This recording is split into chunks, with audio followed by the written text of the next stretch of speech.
সোনাপুরবাসীর একটাই চিৎকার, আমাদের হাতে মেদি পাট্টা রয়েছে, আমাদেরকে মেদি দিয়েছেন সার্কেল অফিসার, আমাদেরকে কেন উচ্ছেদ করা হচ্ছে? একদিন আল্লাহ তাআলা ঠিকই বিচার করবে। ভিডিওটা আপনারা শেয়ার করে দিবেন যাতে সবাই পৌঁছে যায়।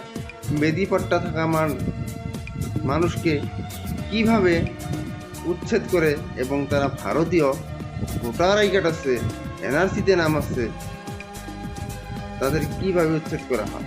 আমরা কোথায় আছি? আমরা আছি কোথায়? আমরা কি করব? দেখেন, আমরা কত মুশকিলে। সোনাপুরবাসীর এটাই প্রার্থনা, আল্লাহ একদিন বিচার করবে।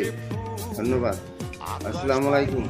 ভিডিওটা শেয়ার করে দিবেন, অবশ্যই ফলো দিয়ে আমার পাশে থাকবেন।